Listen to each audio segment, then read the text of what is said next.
Welcome back to part 2.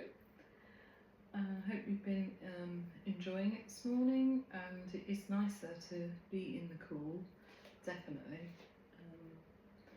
So we're going to carry on with set 2, the Shabasha set 2, and we'll put it into a sequence as we're going along. So the fourth movement is called Searching for Needles in the Sea, and we step out to the left with our toe, unusually. That always manages to give me some sort of a cramp, so don't step out too far. Then we lift our hands up as if we are holding a smallish ball. I'd suppose a little bit bigger than maybe a football would be the right size.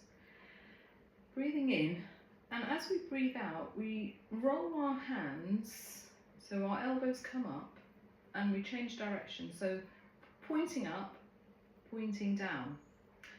And we roll this ball down the front of the body and down onto that outstretched toe. So I'm just going as far as here, that's okay. Or you could go to here. So we lift the ball, then we change direction and we roll it down. Then we roll it back up, and we can carry on with this movement, searching for needles. So if you can put the weight onto the back foot and point your front toe, that's fantastic. So we just do some on that side, and then we change to the other side. So lifting, pointing, change direction, and roll the ball down. Trying to, if you like me, I'm getting a cramp in my toe, but if I pull my foot towards me, it definitely improves. So I'm just lifting my heel a little bit, stretching up. And actually, if you are prone to getting cramps and things, then this is a good one to, so you start off with your heel on the ground, and then gradually, as time goes on, you just lift your heel so you're pointed, and eventually the pointed toe could go a lot further out, and I won't do loads of them, but the pointed toe could go much further out there. You still carry on rolling the ball. Okay, so that one is needles, searching for needles in the sea. And immediately after that, we've got fishermen casting the net. So for this one, we bring the hands up in front of us and turn them palms to both face the left. So the left hand is going to go out to, it's still going to be pointing, facing out and stopping the traffic. And the right hand sweeps up and comes to a rest, sort of like elbow distance. I'm doing a bit of an artificial one there.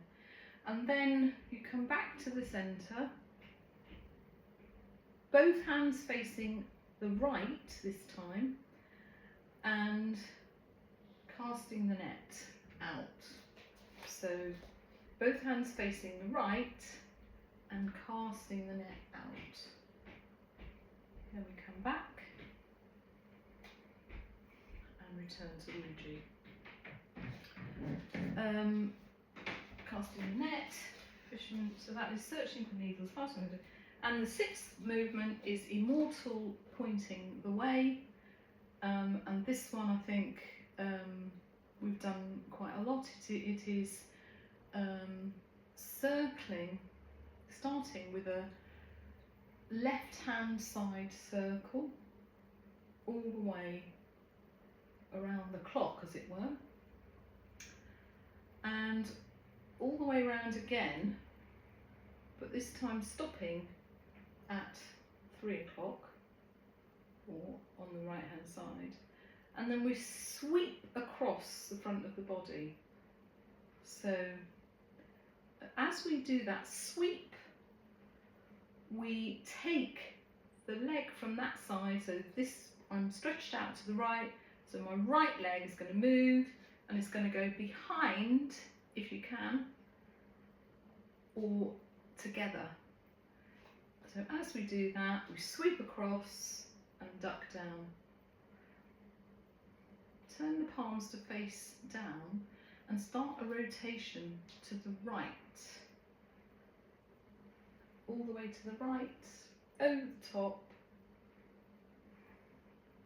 all the way to the right. So it's a left-hand circle, and this time we stop at 9 o'clock. And we're going to sweep across, so we're sweeping across at the same time as this or this, whichever one you find comfortable. So sweep across and then a slight dip down. So sweep across and dip down. Then release, palms facing down. And we're ready to do a step, and this time turning the wheel. Starting with the left, and you can be more dynamic with that wheel, and then stopping at 3 o'clock again, sweeping across, dip down. Okay, so let's actually try and do, we're just going to do 3 of each from the Shabasha set 2. I'll try not to get lost. So from the beginning, number 1, regulating the chi.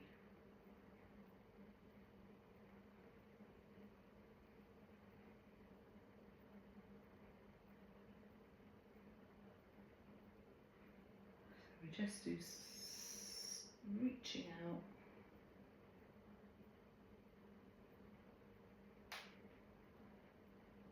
Keeping it nice and slow motion.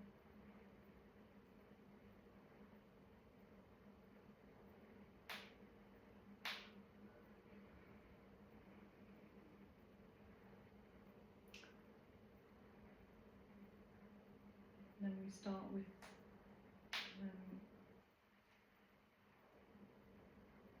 moving the chi along the microcosmic orbit. Just means internally, really.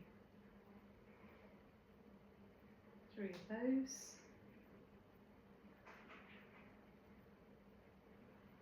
Wu chi. And wind blowing in the willows, stepping forward to the left.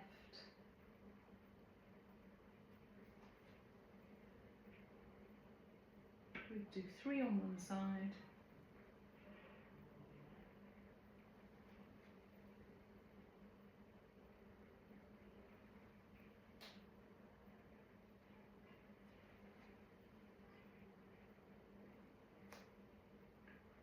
On the other, so stepping to the right this time, turning to the right, the left hand is in front of you.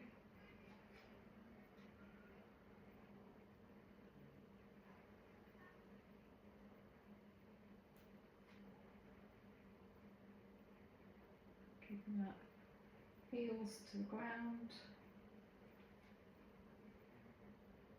Back to Wu chi. Searching for needles in the sea.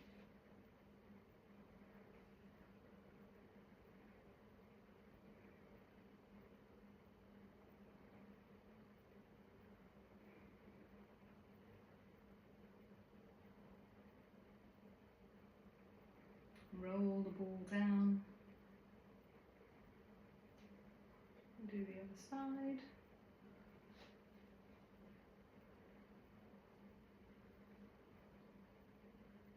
Keep the heel raised if you can, but not if it gives you a cramp. Relax the hands.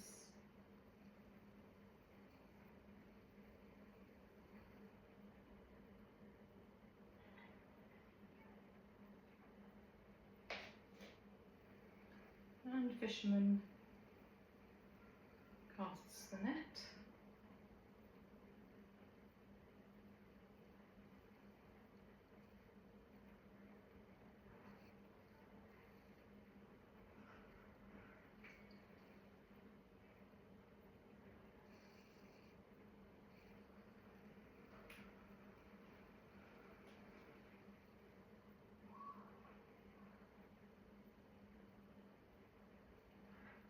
Slow motion.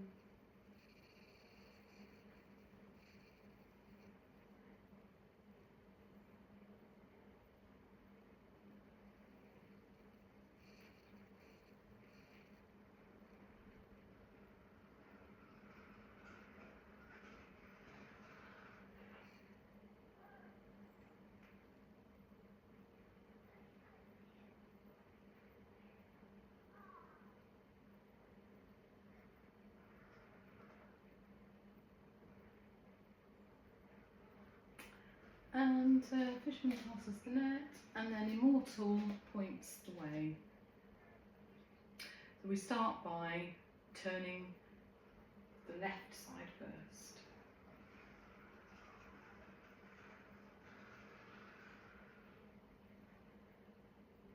Stopping at the right. Sweep across and down.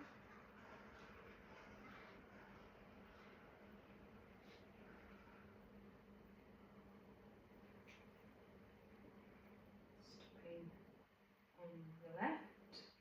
Sweeping across.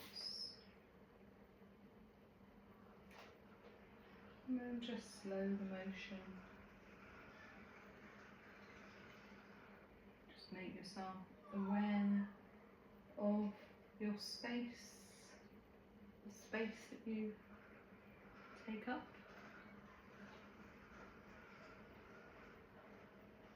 Up to the left. All the way round.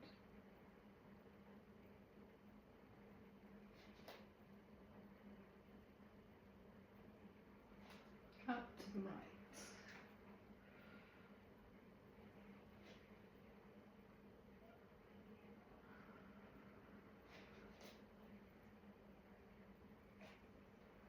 Out to the left.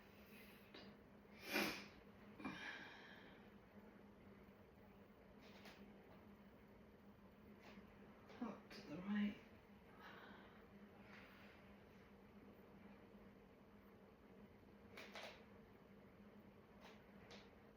I think that's 3, I can't remember that.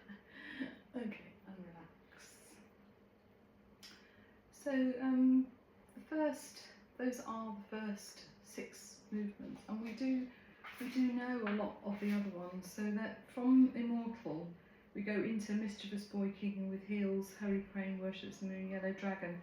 So what I'm going to try and do then next time is just add on 1, so that we do this as a regular practice and just add on 1 as we go. And hopefully we'll get to 18. Who knows? Right. A little drink. Sorry.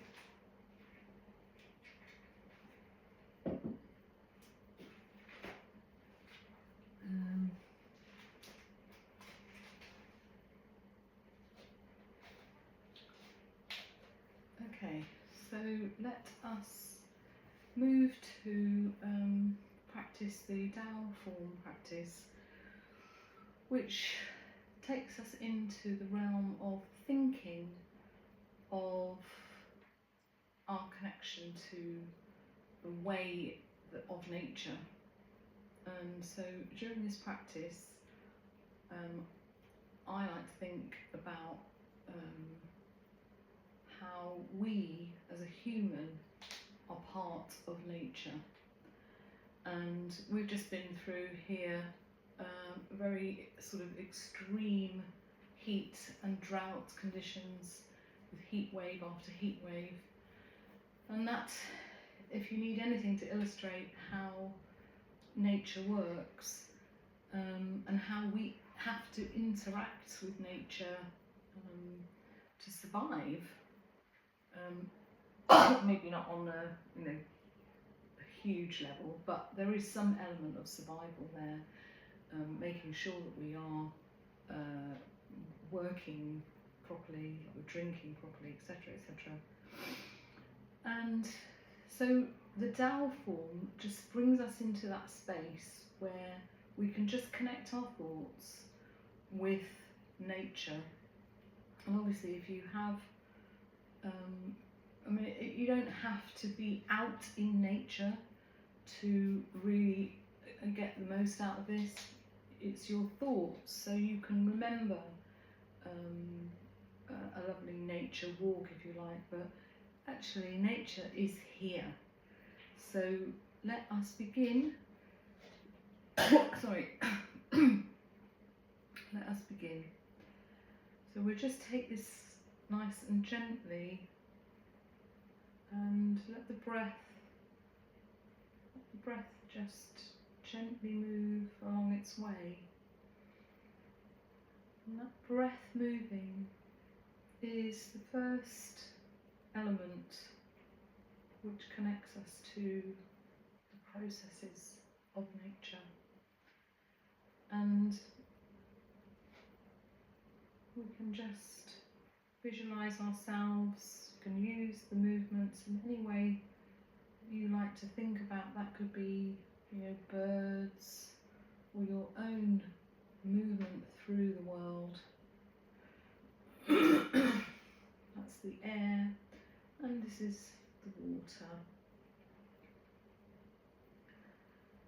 And how we nourish ourselves, and how everything is eliminated. And then we connect ourselves with our spiritual side and dig deep into our conscious thoughts to improve our lives. So when we begin, work our way through life,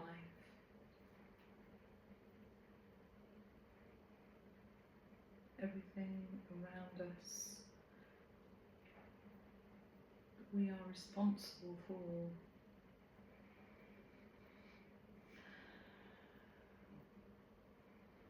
Think about the earth, sky, the universe, ground.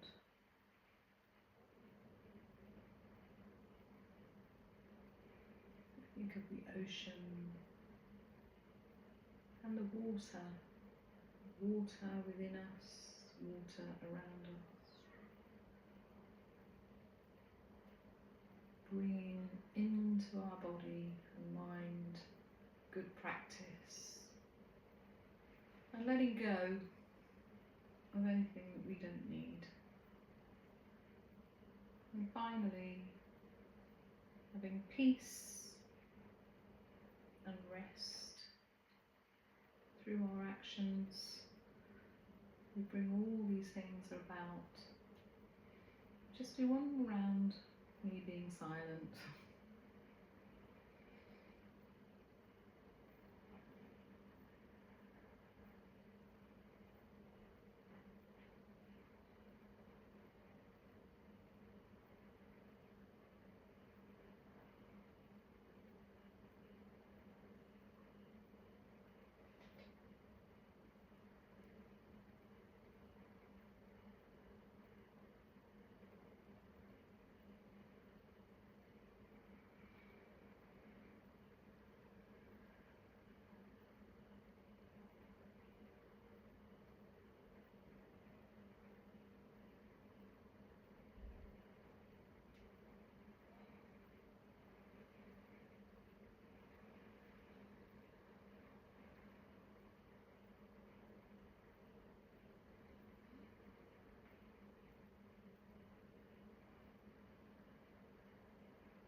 And just take a moment to be at peace with the changes, with nature as it affects us, and let nature guide us into good and positive thoughts about how to behave and how to finally, how we run along the passage of life with good spirit and good physical self, good mental self, and good spirit. And that's kind of how we get to feel comfortable in our skin, feel comfortable about what is happening in the world and what is changing day to day. So I hope you enjoyed that. I sometimes do rabbit on a bit, and apologies for that, because there's a lot of physical and mental processes for me are linked. I'd like to finish off with, we've got 5 more minutes, I believe. Let me just double check the time. Oh no, we've got more than that, we've got 10 more minutes. So let's do then, because in Tai Chi 16, we've got these lovely movements which are single whip, right hand strums the lute, and repulse monkey. So we've just finished, we're at the front of our space, and we're in the bow or bow stance with our hands down in front of us. This is where we begin. Sorry, we have to do apparent close-up or it won't make sense in my brain. So apparent close-up, we come back on ourselves, feel the weight here in front of us. Then as soon as we have that, and we turn everything to the right, get our toes facing right, and just let that whole ball of energy evaporate, if you like.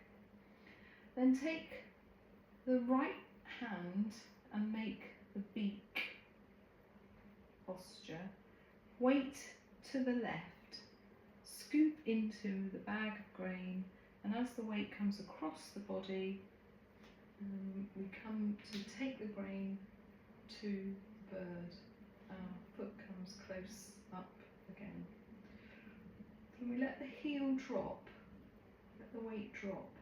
We're going to step to the left, toe to heel, keep the beak where it is, and send out to stop the traffic, and all the weight's now on the left.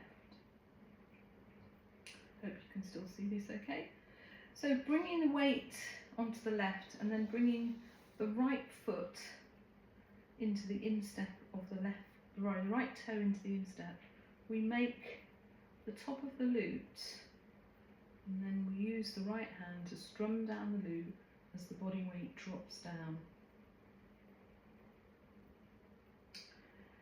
We would then go into repulse monkey, but that's probably enough today. So come to the front of your space, step into the bow stance, and with weight forward, let the arms droop down. We're going to do apparent close-up, so stretching the arms as forward as you can, and then as your weight comes back, let them come to holding a weight.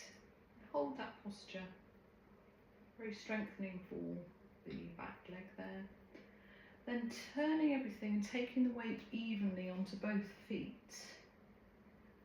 And then let this ball of energy drop down.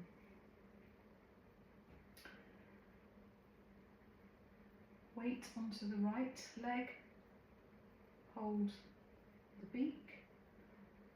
Weight onto the left leg, scoop the grain, bringing the left hand, left foot up, let the weight drop down, heel can drop down there as well, and then skim across the ground as you lean to the left and stop the traffic.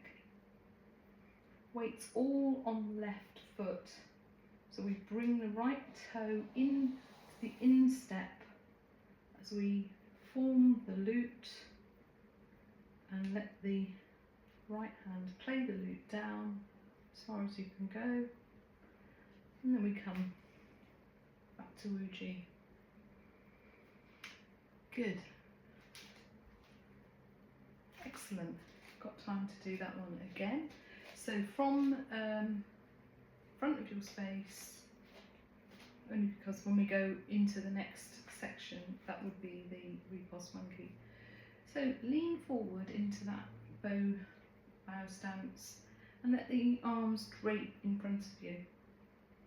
Weights forward, extend your hands in front of you, and then as the weight comes back, lift the hands, make the stance, and apparent close up. So hands are fully open there, fingers fully open.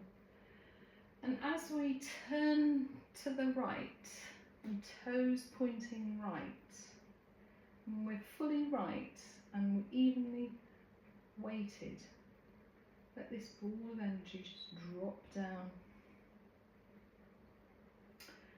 Weight to the right and make the beak. Weight to the left, dig in to the crane and bring everything up to the right hand side.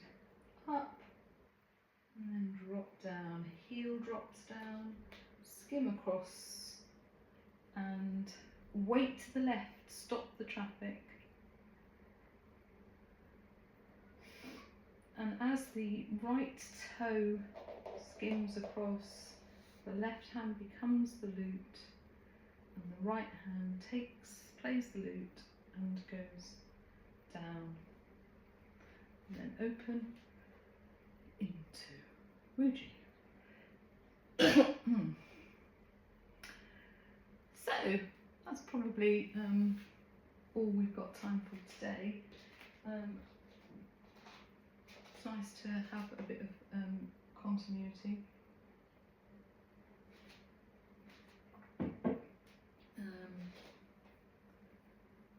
Okay, so hopefully I will be able to, I'm actually away from home next week, but I should be able to, I think I've got Wi-Fi and I should be able to broadcast. If not, I'll try and record something, or if not, you can come onto YouTube and watch me from there. Okay, so I will say goodbye. Thank you so much for all of your support. It's lovely to be in this community, and long may it continue.